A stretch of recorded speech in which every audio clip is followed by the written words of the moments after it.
Hi guys, welcome to today's video. Today we are going to go through my 10 before the end. This is 10 books I want to read before the end of 2025. I made a TikTok and also uploaded a YouTube short on this a few weeks ago, but I feel like when I made it, I literally just pulled 10 books off my bookshelf that I want to read. Didn't put too much thought into it. So this time I did put a lot of thought into it, and this is my updated list. I also just posted these on my Bookstagram. I'll put my Bookstagram profile right here as well as link it in the description. I have been loving posting on there recently, so if you're on Instagram, you can go ahead and follow me on there. Also, I would so appreciate it if you gave this video a thumbs up and subscribe to my channel. I would love to see you back here for the next video, but let's get right into this list. Starting off strong, the first book I want to read before the end of the year is Older by Jennifer Hartman. I'm ashamed to say I've never read a Jennifer Hartman book, and I've literally only heard amazing things specifically about this book, so I picked this as my book that I want to read from her first. This follows Hallie and Reed, who form an instant deep connection when they meet, and then she finds out he is her best friend's new stepfather. This is an age gap, forbidden love romance read, and I've heard it's very sad and tear-jerking, and it gets you really emotional, which is one of the reasons I haven't picked it up yet, but I just think it's time. I am a mood reader, and I just haven't been in the mood to read a heavy read, but I do want to read this by the end of the year. Next up, I have The Naturals by Jennifer Lynn Barnes. As I'm making this video, I'm really beating myself up for not reading this yet, because every time I go and pick it up and I think about it, I get really excited, and then I just end up picking another book. So it is time I finally read this. This is a young adult mystery thriller read, and it is the first book in a series of 4. It follows Cassie, who is 17 and is recruited by the FBI to be in a secret program with other teenagers who have special skills. I believe she is a profiler, and then other teens in the program, like one's a genius, one can detect lies really well, one reads emotions, things like that. So their goal in this program is to solve cold cases. I've heard this is very similar to Criminal Minds, which is one of my favorite TV shows of all time. So I think I will absolutely devour this once I start it. I actually have the rest of the series as well, and I think once I start it, I will want to just finish the whole series. The third book I'd like to read by the end of the year is The Nightingale by Kristen Hanna. Kristen Hanna is another very popular author I have never read a book from before, and I've only heard incredible things. A lot of my friends love her books as well. This is historical fiction, which is a genre I have not dived into at all. I've never read a historical fiction book. I'm honestly just never in the mood to pick one up, but I do think it is time. This follows 2 sisters who are in France during World War II, and it kind of just goes into their experiences with war. It focuses on themes of survival, family, love, and loss. And I have to be completely honest, I am scared to read this. For one, this book is humongous, and every time I pick it up, I get very intimidated. But I know I just need to start it, and I'm sure I'll be hooked. I have a lot of friends who, specifically this book, they love, and it's one of their favorites ever. And I know they are also making it into a movie, so I just need to freaking pick it up. I'm actually thinking about filming a video where I only read historical fiction for a week, because I really want to dip my toe in the genre, and obviously that will force me to do it.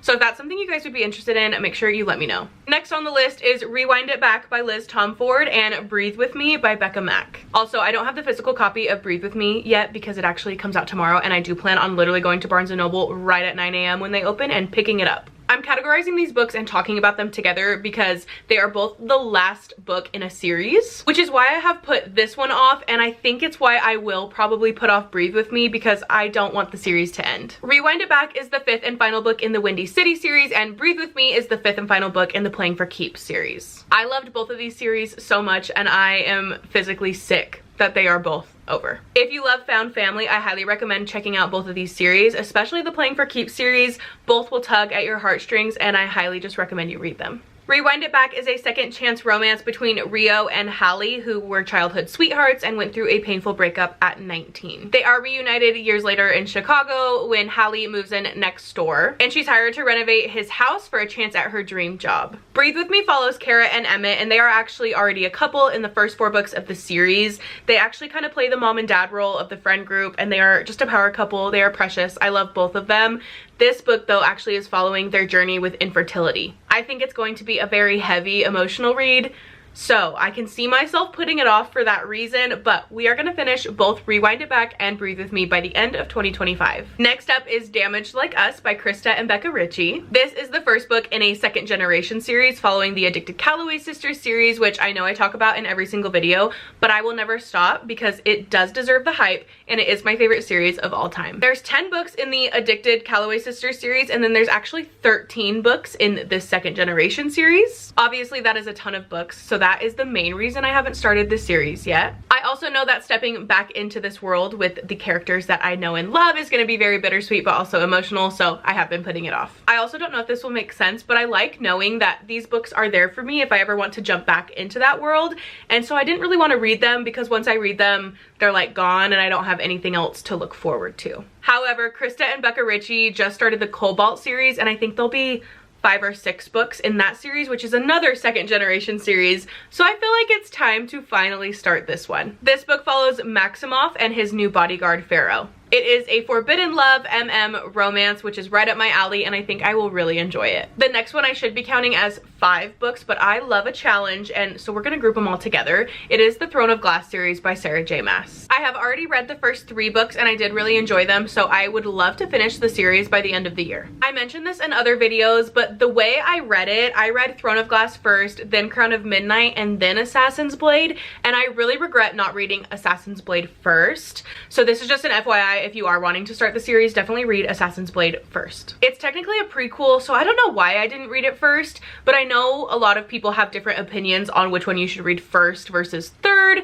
I went with reading Throne of Glass first, and I highly regret it. Since Assassin's Blade is a prequel, you kind of already know where the story's going and like the big thing that happens at the end of it, and it's a sad thing, so I didn't want to read about it. Like, I was over it, and it did put me in a reading slump. It was still an incredible book though, but I just would read it first. However, I am very excited to keep going with the rest of the series. I think in this book it will really pick up. I also listened to the audio of the first 3 books, and I did like it. It wasn't like bad or anything, but I think I'll really like the physical books. I also really want to annotate them, and I regret not annotating the first 3, so I did buy the physical book for the next read in the series, and I hope to finish it all by the end of the year. Next is Off to the Races by Elsie Silver. This is the first book in the Gold Rush Ranch series, and I would love to at least start the series by the end of 2025. Elsie Silver is just a guilty pleasure author for me. I have loved everything she's written. So good, pretty lighthearted, and pretty quick, easy reads. I have the whole series and I've had it for a while. I haven't been putting it off for like a specific reason or anything. I just really haven't thought about it, but I have been thinking about it more since I finished her other books, so this is my next read by her. This book follows Billy and Vaughn. Billy is a horse trainer, and she is hired by Vaughn to train one of his difficult horses. They immediately bump heads, so this is said to be like an enemies to lovers romance as well, but obviously the enemies become lovers because this is a book. And no matter what, I will love it every single time. I also heard that I will probably cry over a horse by the end of this. Next is Daisy Jones and the Six by Taylor Jenkins Reid. And this is a third author I have never read anything from, but I've only heard good things. I either want to read this one or Atmosphere by Taylor Jenkins Reid. I've heard Atmosphere is incredible. Everyone I've talked to has loved it so far. This one's a little bit more iffy, but I still want to read it. It follows a fictional rock band called The Six and Daisy Jones, who is a singer. It really goes through the band's journey, rise to fame, mysterious breakup, and it's told through interviews from band members and other people close to them. Hearing that makes me really excited too, because it actually reminds me of The Favorites by Lane Vargo, which is one of my favorite books of all time. Loved it so much, but kind of like the interviewee style makes me excited to read this as well. My last pick for this video is Too Old for This by Samantha Downing. This follows a 75-year-old retired serial killer named Lottie Jones, whose quiet life is disrupted by a journalist who starts asking questions about her past. She's then led to kill again, but soon realizes how much harder it is to get away with it in the 21st century. Obviously, the plot for this is just very intriguing and seems like a very fun read, and I've also heard the audiobook is really good, so I plan on listening to it as well, which is why I don't have the physical copy. I also have 2 honorable mentions that didn't make the cut of this video, but I still would like to finish by the end of the year. First is Onyx Storm. I have been putting off reading this, and honestly, I want to read it, but I want to wait until I know when the 4th book is coming out, because I feel like if I read it right now, I'm gonna have to reread the whole entire series before the 4th book comes out, and so I kind of just want to put it off, but I also want to read it. So this is a maybe for reading it by the end of the year. Very similar reasoning for this next one not making my list, but me still wanting to read it. It is Daisy Hates The Great Undoing. I'm pretty sure this ends on a cliffhanger, and I know that Jessa Hastings has no word on when the next books are even going to be written, so I don't really want to read it yet, but also everyone's telling me to just do it.